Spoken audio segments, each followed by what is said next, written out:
Britain's royal palaces. Symbols of power. Royal palaces are the bricks and mortar embodiment of what it means to be royal. And prestige. To see it is to believe it. It's a veritable feast for the eyes. Packed to the rafters with incredible secrets.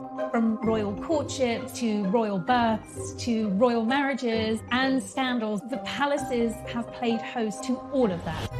In this series, we step beyond the Golden Gates. We all see inside the palace walls. You feel as if you were being let into a secret world.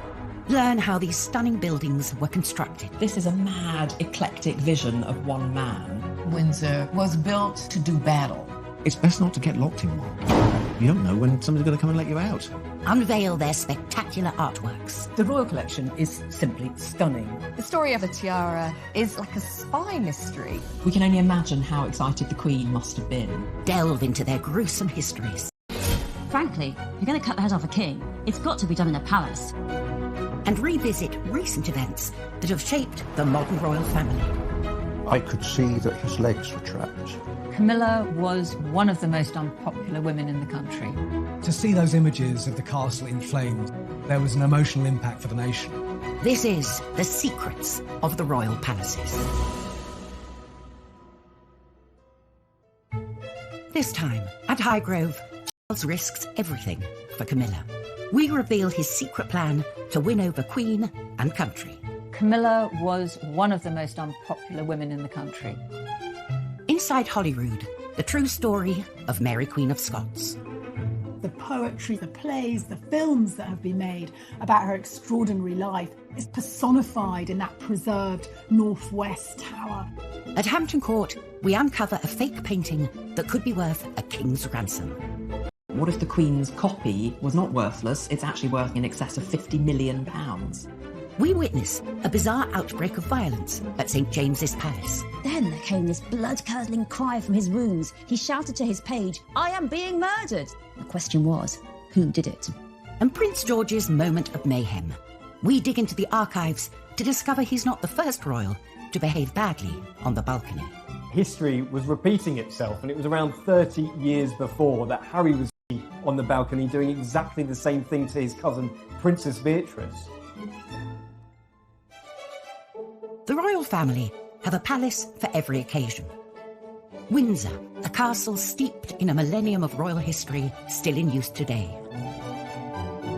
Buckingham Palace, the majestic official home of the monarchy. And then there are private residences. Charles bought the Gloucestershire estate in 1980 and turned it into a family home, an organic oasis. I think the grounds are what's important in Highgrove, and it's where Charles has invested a huge amount of his energy and identity. But behind the public images of a happy family, domestic disharmony was brewing. Camilla lived just half an hour down the road. Camilla Parker Bowles was famously the other woman, the woman of whom Diana said there are 3 people in our marriage, so it was a bit crowded. Camilla was this scarlet woman that pretty much the whole nation hated. When Charles and Diana separated, Camilla quickly became a regular at Highgrove. Charles's public affair and messy divorce had damaged the monarchy. And following Diana's tragic death in 1997, the family hit a new low. People were devastated by Diana's death, and they blamed Camilla. Camilla was one of the most unpopular women in the country. And the Queen, it seemed, blamed Camilla too, steadfastly refusing to acknowledge her. The Queen was distancing herself from this woman to protect the integrity of the crown and to support the throne. She was a dangerous, destabilising influence on the throne. And so started a tale of 2 palaces at war over this one seemingly irreconcilable issue. At Buckingham Palace, the position was clear. Camilla was not welcome. But at Highgrove, Charles was determined to follow his heart. A rift developed that threatened the future of the monarchy. Camilla was, as he famously put it to one of the Queen's aides, non-negotiable. Charles hired a new PR guru and embarked on a mission to change public perceptions. Outdoorsy Camilla was given a fashion makeover. She started to wear skirt suits. Her hair was styled. These small things began to build this image of an appropriate royal companion. Charles began to be seen out with Camilla. The tide of public opinion was turning, but the palace would not be so easily swayed. There were some quite senior figures at Buckingham Palace who wanted no Camilla at all, ever. It was absolutely vital that his mother should accept her, and it was also absolutely vital that the British public should accept her. A full-blown constitutional crisis was brewing. In 1998, Charles's 50th birthday became key. A number of events were planned, and the guest lists would be telling. Up first, at Buckingham Palace, a formal reception hosted by the Queen. But Camilla was... No ring, no bring rule. If you're not actually married or at least engaged to someone, they're not generally invited to big royal family events. Everything at that time was viewed by Charles as a snub. They viewed any setback with considerable hostility, and they blamed it on the courtiers, the people around the Queen, who were unprepared to change. Then at Highgrove, on Charles's actual birthday, there was a private party. Camilla, by now very much at home there, played hostess. The Queen and Prince Philip stayed away. I think the fact that the Queen didn't go is quite significant. She felt she was being boxed in and pushed into something by Charles's media handlers. She knew at some stage she and Camilla would have to break bread, but it was too soon. It's been said Prince Charles was particularly hurt by the Queen not attending that party. Charles was desperate to break the deadlock. He wanted to engineer a meeting away from prying eyes. Highgrove would be the perfect location if he could get the Queen to accept. 2 years later, he saw his chance. In 2000, Charles held a birthday party for his cousin, King Constantine of Greece, and he invited the Queen. He also invited Camilla, and the Queen knew perfectly well that Camilla would be at the party. It wasn't at Buckingham Palace or Windsor or Sandringham. It was at Charles's favourite place. The party was to be at Highgrove, where Camilla was by now completely at home. Buckingham Palace is known as the home of royal pomp, pageantry and diplomacy. 400 miles away, its Scottish counterpart is not windswept Edinburgh Castle, but the palace of Holyrood House. And it serves an important ceremonial role to this day. Holyrood is perhaps one of the great forgotten palaces. It's the seat of the Scottish First Minister, but it, in fact, is a royal palace. Each summer, the Queen's official residence in Scotland becomes the focus of a traditional royal festival. For 1 week every year, the Queen goes to Scotland, and it's called Royal Week. She bases herself in the Palace of Holyrood House, and she loves that week. And I think the people of Scotland love seeing her. This celebration of Scottish and royal culture includes a ceremony in which the Queen is given the key to the city of Edinburgh. But behind all the fun, the backdrop has always struck me as vaguely terrifying, because you're looking at a massive building with enormous buttressed angled turrets and small windows, parapets. It is a castle. It's called the palace, but in fact it's a defended building. It's got all the paraphernalia of a Brahms. Lies a majestic ruin, dating back to 1128, that holds a clue to Holyrood's humble beginnings. Holyrood Palace was built next to a once thriving abbey church. It's a great medieval building, one of the primary churches of Scotland, named after the Holyrood, after the Holy Cross. The abbey grew over the centuries and had a guest house when members of the royal family visited, but over time, as the power of the church was dwarfed by that of the state, the abbey's role dwindled and the site as a royal residence increased. By 1501, the abbey became such a popular destination for visiting royalty that a palace was built directly in front of it. Over time, monarchs came and went, and the palace was renovated and rebuilt. When you arrive at Holyrood House, you are presented with an image of unity. The thing is, it wasn't one unified building campaign. 2 towers dominate the structure. They may look like twins, but under closer inspection, they reveal architectural secrets. you notice that on the left there are heraldic panels set in the walls, and you've got a gun placement. On the right, all the windows are nice and neat, and instead of being fired at, you've got a neat front door with a fan light that offers you a way in. There are two very different things happening at the two phases of construction there, and it tells a big story about Scotland's history. While the southwest tower was part of a later makeover, the heavily defended original tower was built in the reign of James V of Scotland, when the threat from across the border was very real.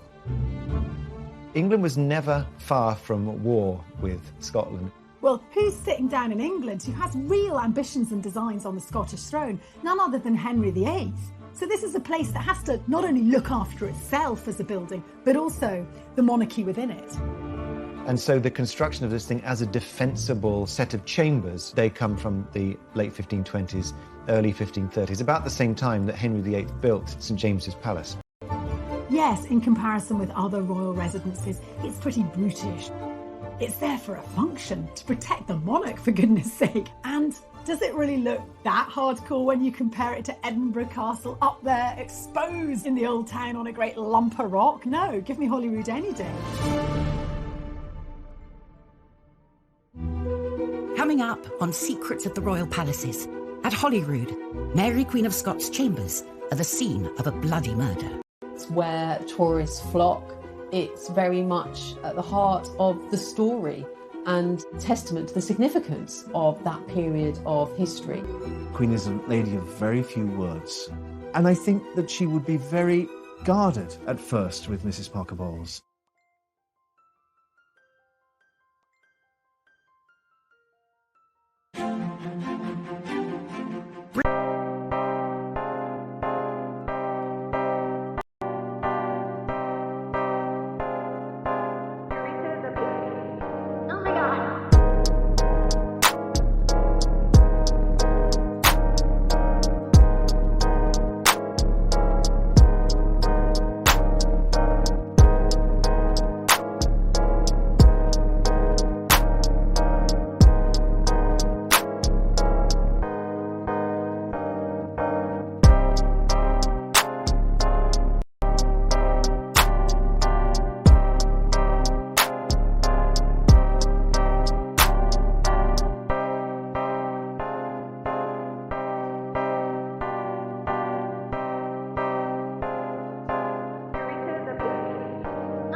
Britain's famous royal palaces bring in almost 3 million visitors from across the globe each year. Along with favourites, Buckingham Palace and Windsor Castle, Holyrood in Edinburgh is among the most popular royal palaces. Holyrood House, the Queen's official residence in Scotland, has one of the bloodiest histories of all palaces, and that was because of the reign of Mary Queen of Scots. The oldest part of the palace is the 16th century Northwest Tower. Here, up a narrow winding staircase, are chambers that still hold Mary's secrets. Mary Queen of Scots is one of the most infamous Scottish figures and probably the most famous Scottish queen.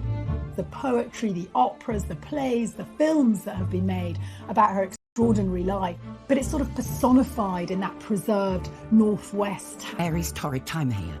Now, Mary Queen of Scots, she really chose some of the worst husbands in royal history, and I know there's competition, but she chose some baddies. Following the death of her first husband, the young King of France, Mary married Lord Darnley and fell pregnant. But Darnley was not to be trusted. Lord Darnley, almost as soon as he married her, started turning against her, plotting against her, and really trying to seize power from her. One of the defining moments of her reign is this cold-blooded murder, instigated by her husband, Darnley. 8 p.m, Saturday the 9th of March, 1566. Mary was dining in her chambers with her ladies and her private secretary, and great favourite, David Rizzio. You know, she was heavily pregnant. Then suddenly, Darnley and loads of Scottish lords break into Mary's room and they seize Rizzio. Mary, I mean, she's terrified. She's 6 months pregnant. One man weighs a gun at her pregnant stomach. Darnley and the lords are jealous of Rizzio. They drag him away from Mary. In front of her eyes, he's murdered by not just one or two, but 56 stab wounds, dragged across, I think, the bedchamber floor, tossed down the stairs. It was a red herring, the whole Rizzio thing. It was Mary they wanted. The lords wanted to take Mary prisoner and steal power and put her baby on the throne.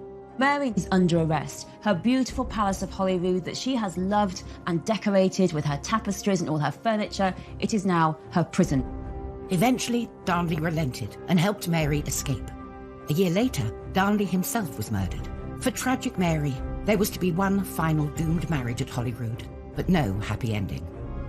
She was deposed and she fled into England in the hope that Elizabeth would help her. Instead, she was imprisoned for 19 years and finally executed. The Tower has been preserved, and the Tower is very much synonymous with Mary Queen of Scots and indeed that tragic murder. And in many ways, it's this iconic site in Scottish royal history. To this day, they sort of invite you to look for the bloodstains. It's almost like a badge of honour that this castle lived. It was a proper castle that earned its stripes where blood was shed. Holyrood Palace is not the only royal residence with a history of marital problems. At Highgrove, Prince Charles had invited his mother to a birthday party for King Constantine of Greece, and Camilla would be there, not just as a guest, but effectively as hostess. The Queen was going to find it very difficult to decline an invitation to King Constantine's party, and that meant she'd had to go literally step inside Highgrove, which by then was very much the Orchard House Highgrove for an organic barbecue lunch. The stage was set for this make or break summit. The Queen and Camilla had not spoken for many years. Even those in the know couldn't predict quite how the Queen would react. I think the meeting with the Queen and Camilla for the first time would have been very formal. The Queen watches very closely. The Queen is a lady of very few words. And I think that she would be very guarded at first with Mrs. Parker Bowles. I believe that they shook hands. Camilla curtsied. They had a brief chit-chat together, and then they went their separate ways to different tables at the lunch. Though secretive, the Highgrove meeting was clearly a success. what they talked about, what happened, we don't know very much, but it was a significant moment in that whole campaign to make Mrs. Parker Bowles, as she still then was, acceptable to the public and ultimately a potential bride for the Prince of Wales. From that moment on, Camilla began to be seen at royal events. In the Royal Box, Buckingham Palace, at Balmoral and Sandringham. Prince Charles's strategy had worked. They appreciate her in a way for the stability she's brought Charles, the calmness. So much so that after a civil ceremony in 2005, their marriage was blessed in St. George's Chapel, Windsor, with the Queen and Prince Philip in attendance. Camilla has been hugely important to him for many, many years, and he relies quite heavily upon her. She's a strong woman, and she gives him confidence. 2 months later, Camilla hit the royal big time, with her first ever appearance on the famous Buckingham Palace balcony. And at last, the tale of two palaces was over, and harmony was restored in the House of Windsor. These days, nearby Kensington Palace is a model of gentility and decorum. But during the reign of William of Orange and Mary II, it gained a surprising reputation as a debauched and downright dirty party palace. Crowned in 1689, William and Mary wanted a home outside polluted London. So off they went to Kensington, which was then a lovely country village. And they bought Kensington House to turn into a palace. And that meant receptions, that meant dinners, and that meant balls. Balls were huge occasions. 600 people would turn up, and no one did washing in the 17th century, early 18th century. It was seen as bad for the body. So no one washed themselves, no one washed their clothes, and worst of all, there were actually no official loos. So what you actually see are people, when they go to the ball bucket, just go to the loo. And, actually you couldn't see. So, if you're a lady in those great big dresses, she can just be standing there and you wouldn't realise that she's a weed on the floor. So William and Mary moved from disgusting, polluted London, and now they managed to pollute Kensington with the smell of everyone weeing at the balls. And so there were signs put up saying no pissing, to tell people hold it in or find somewhere else to go. Do not go in the corner of the ballroom. One of the finest art collections of all the palaces is at Hampton Court and was curated and purchased by Charles I. Charles had an incredible love of the arts. That had been really instilled in him by his father, James I. He saw the power of having a prestigious art collection, how it could project this image of the monarchy as supremely cultured and powerful. It was Charles who invested in the Renaissance and Baroque masterpieces that hang pride of place on palace walls today. In 1629, Charles added substantially to the collection when he spent £18,000, a huge amount of money, on 400 works of art from the Italian Gonzaga family collection. 8 years later, he bought another prestigious piece, The Calling of Saints Peter and Andrew by maverick Italian painter Caravaggio. The painting shows Jesus as he meets the future apostles Peter and Andrew while they're still fishermen. It's got those dramatic effects of light and shade, but also this is the moment of greatest psychological tension as the brothers are just about to decide to leave their life behind, drop their nets and follow Jesus. Not long after Charles acquired the painting, rumours began to circulate, questioning its authenticity. Charles I bought this painting, believing it was an original Caravaggio, and perhaps because it was such a good picture, it was copied at the time. There are only 50 paintings surviving by Caravaggio, so for this to have been an original, it really wasn't felt that that was the case. The picture was dramatically demoted, and it was now thought to be one of those copies, and that view prevailed for about 350 years. For centuries, the picture lay hidden in a dusty storeroom in Hampton Court Palace. Until one day, something changed. The story goes back to 1987 when an Italian curator suddenly asked a bold question: what if the Queen's copy was in fact the lost original? The painting was taken in for conservation work. It was very dirty. There were layers and layers of varnish that had built up. It took 6 years of detailed conservation work to find an answer. On closer inspection, evidence mounted. Could this be the lost original? Caravaggio was quite unusual. He would paint straight onto the canvas, but he would etch around the face that these etched lines were there. There's the speed and the confidence of the brushstrokes, which mean that this must be the real deal.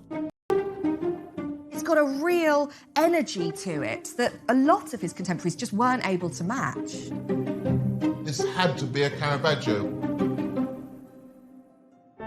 The palace had unearthed a rare art treasure, and their findings stunned the art world. Suddenly, in 2006, there's a dramatic announcement. The painting really is by Caravaggio, and it's not worthless. It's actually worth probably something in excess of £50 million. This was a really incredible discovery. It's the sort of thing that only happens once or twice in a generation. We can only imagine how excited the Queen must have been. The idea that a Caravaggio painting was hidden in plain sight, it's a dream come true. Coming up, we discover the mysterious origins of Windsor Castle's Order of the Garter. For me, the Order of the Garter always stirs up memories of the Da Vinci Code and Dan Brown, secret sect. And inside Holyrood, everything is not what it seems. Suddenly, you're in a different world than what you saw outside. It opens you up to a world of 17th century confidence and extravagance.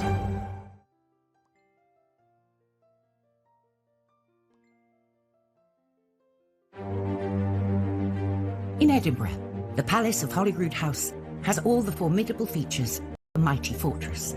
But step inside and it's full of surprises. Suddenly, you're in a different world than what you saw outside. You go up an open well staircase. It's got light streaming into the middle of it from not one, but 2 tiers of windows. The white walls bounce the light around. The great plaster ceilings above you create a sense of looking up into the heavens. And the walls are lined with 16th and 17th century tapestries. They're rare and expensive things, and they tell you that you are past the point of defense. You have entered into the protected realm. It's a beautiful 17th century ensemble of rooms, as good as anywhere in Britain. These opulent interiors were born out of a period of great turmoil. Holyrood had been gutted by an occupying Republican army, led by one Oliver Cromwell. We know that Oliver Cromwell billets his men there and doesn't really treat it with due respect. For crying out loud, this guy's a Republican. It's all about the barrel of the gun and the good word of the Lord. And it's not about the sort of flash symbols of monarchy, far from it. When the monarchy was restored, new King Charles hiring renowned classical architect Sir William Bruce. It was he who complemented the old tower with its symmetrical counterpart. And behind that, he set out a courtyard around which was a succession of staterooms. You start off at the top of the stairs with a presence chamber and then go through to a privy chamber of increasing richness. And the privy chamber holds yet more scandalous surprises. There are works of art from some Dutch masters, and you'll see things like naked bathers by a Dutch artist called Jacob de Vet. This is so racy that Queen Victoria couldn't see it, so it was covered with a mirror glass when she visited in the middle of the 19th century. Charles II, just like his father, understood the power and prestige that art can convey. The most striking room in his redesigned palace is the 44-metre-long Great Gallery, lined with portraits of real and legendary kings of Scotland. Holyrood is obviously the place where great important visitors are hosted, great state occasions are held. Each year, the Queen returns to host world leaders, bestow honours and meet members of the public, ensuring that this historic setting remains very much a part of the monarchy today.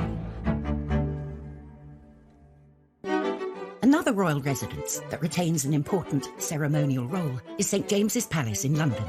It's here that the next king will be proclaimed. And St James's Palace has seen some of the most remarkable events in royal history. St James's Palace, a beautiful palace, the home of kings. But in 1810, it was the scene of a bloody murder. Ernest, Duke of Cumberland, son and potential heir of George III, became embroiled, along with his servants Joseph Sellis and Cornelius Neil, in a bizarre outbreak of violence one night at the palace. May 1810, the Duke of Cumberland was asleep. And then there came this blood-curdling cry from his rooms. He shouted to his page, "Neil, I am being murdered!" Cornelius Neil, his valet, rushes in and tries to work out what's happened. And he saw that the Duke, he's had his head split open. Someone had hit him over the head with his own sabre, but they'd used the blunt part of the blade, so it hadn't killed him, but he'd just been sort of knocked out. His head was split open. And the question was, who did it?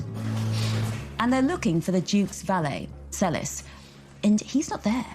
But his slippers are found in the Duke's cupboard. Then they find Sellis in his room, and his throat is slashed. He's pouring with blood. He's dead on the floor. Who killed him? Lots of attempts at slurring, at blackening Sellis's character. The official conclusion was that Sellis had attacked the Duke and then killed himself.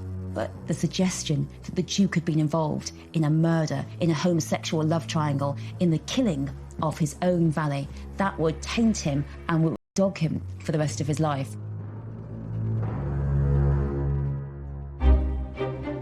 Historically, being a monarch or heir to the throne was a risky business. And so kings, like Edward III at Windsor, surrounded themselves with strong walls and loyal men. In 1348, Edward, who was obsessed with Arthurian legends, founded the most noble order of the Garter, a mysterious brotherhood of knights that lives on to this day. The Order of the Garter is the highest order of chivalry in England, and in fact it's the oldest order anywhere in the world that's been in continuous existence. It's a group of 24 people who are fiercely loyal and swear to protect the king and country. The rituals of this ancient order have been passed down through the generations. Every year, on the traditional Garter Day, the Queen, knights and ladies process through Windsor Castle to St George's Chapel to attend a special service. It's members of the royal family dressing up in the most ridiculous costumes, with hats, with feathers, processing down to Windsor Castle. It is a picture opportunity for the wives mainly, like Camilla and Kate, to laugh at their husbands.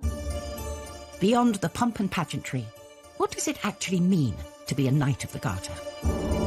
I don't think we really, as a nation, have much idea of what it's all about. For me, the Order of the Garter, I don't know quite why, it always stirs up memories of the Da Vinci Code and Dan Brown's secret sect. Since the earliest records of the order were destroyed by fire, little is known about its true origin and purpose. The spiritual home of the order has remained St George's Chapel, Windsor. The banner of every living member is displayed here. These are the flags of the knights and ladies of the Order of the Garter. Now, when a new knight or lady gets invested, they get given their own heraldic flag. Today, the Queen chooses members from a variety of backgrounds in recognition of their public service, and new banners are drawn up by the College of Arms. The flags are 5 foot square, they are all handmade and meticulously hand-painted, and they're full of personal symbols that relate specifically to the history and life of the person who's just been brought into the order. Mary Peters, for instance, who won the pentathlon in the 1970s. John Major has a portcullis, the symbol of the Houses of Parliament, and on top of that are 3 cricket balls to reflect his passion for the game. The 24 loyal knights and ladies are joined in the order by another very select group. Some members of the royal family act as extra members, and the Queen Mother was one of those. The royal standard of Queen Elizabeth, the Queen Mother, combines the royal standard of her husband, King George VI, with her own family coat of arms, the Bowes Lions. So she has lions represented, but also 3 bows. The Queen Mother's standard hung in the chapel for 66 years. Upon her death, it was taken down to make way for a new member. Prince Charles, who was particularly close to his grandmother, couldn't bear to be parted from it. Anyone who goes to Clarence House, one of the first things that they will see as they come in through the front door is the banner hanging there. Every time he saw it, it would act as a reminder of his beloved grandmother. And so this national treasure continues to fly inside its new palace home. Still to come, we discover a disturbing royal grave robbery at St George's Chapel, Windsor. If you thought that the only tomb raider out there was Lara Croft, well, there's another one, and that was the Prince Regent, future King George IV. And we catch royal kids behaving badly at Buckingham Palace. George starts belting out his best rendition of God Save the Queen. Suddenly Savannah realises, gosh, we're royals, we shouldn't be doing this.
Royal palaces are places of sanctuary for kings and queens in life and in death.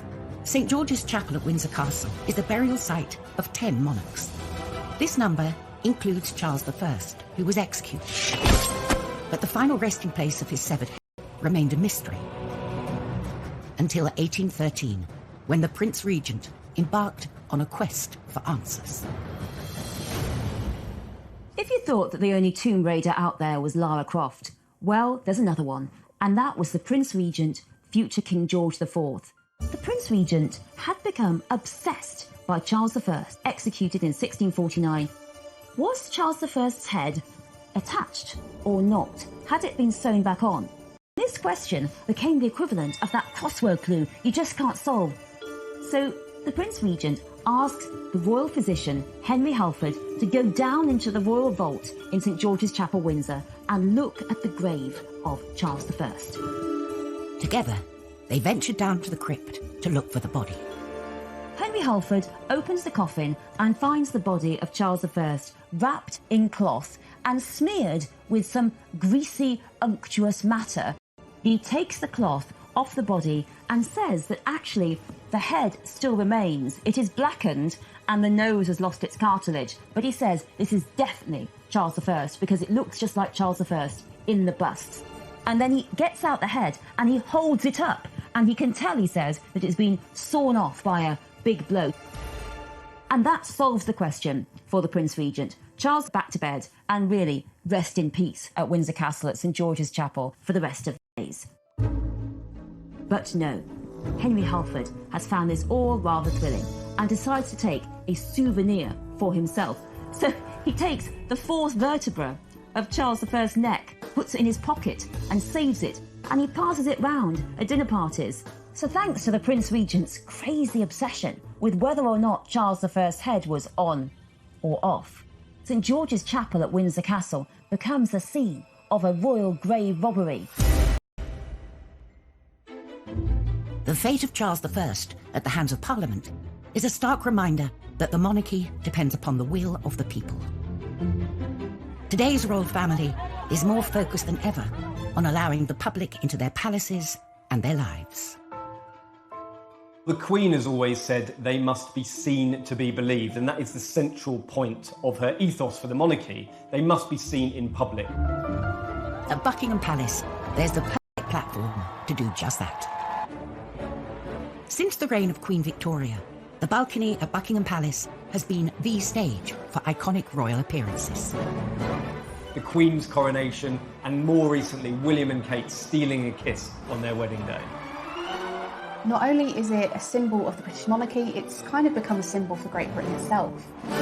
Such is the significance of this hallowed platform, even palace insiders are in awe of it. I've actually been in the room where the balcony is. I remember finding it quite daunting, thinking how many royals have come into this room and walked onto that balcony. I will assure everyone that I did resist from kind of doing the kind of little wave when I was at the window, even though I wanted to. Being up on such a stage is the ultimate test for any royal, especially the younger generations. Of course, the balcony had one of the shots of William and Kate's wedding, and I'm not talking about the kiss. It was the lovely little bridesmaid who looked really cheesed off with her head in her hands at having to stand out on that balcony for so long. June 2018, on the Queen's official birthday, thousands lined the Mall to see the trooping of the colour and to catch a glimpse of the royals on the balcony.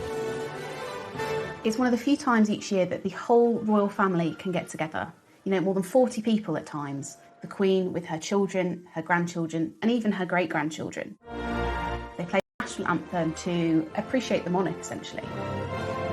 Of course, the crowds will sing along, but the royals, they don't. They stand to attention and respect the anthem. At the front of the balcony, Prince George was next to his older cousin, Savannah Phillips. The royals were being very stoic when suddenly George starts belting out his best rendition of God Save the Queen.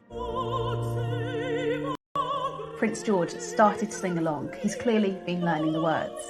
Suddenly Savannah realises, gosh, we're royals, we shouldn't be doing this. She knew that actually the royals don't sing along. Those images go round the world. It's what the royal photographers are looking for because it's something different and it's something relatable. George and Savannah's antics may seem like a one-off, but a deep dive into the archives reveals that they were following in some famous footsteps. Well, the funny thing about this is that history was repeating itself, and it was around 30 years before that Harry was seen on the balcony doing exactly the same thing to his cousin, Princess Beatrice. You know, Harry was a joker and still is, and younger children like Beatrice and others are the same. I think it's what children do.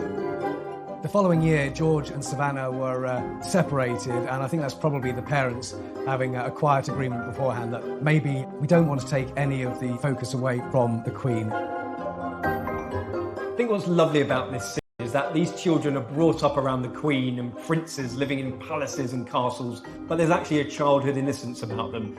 It doesn't matter if you're a future king, you can still get bossed around by your cousins. It became one of these iconic royal moments that will live long in the memory.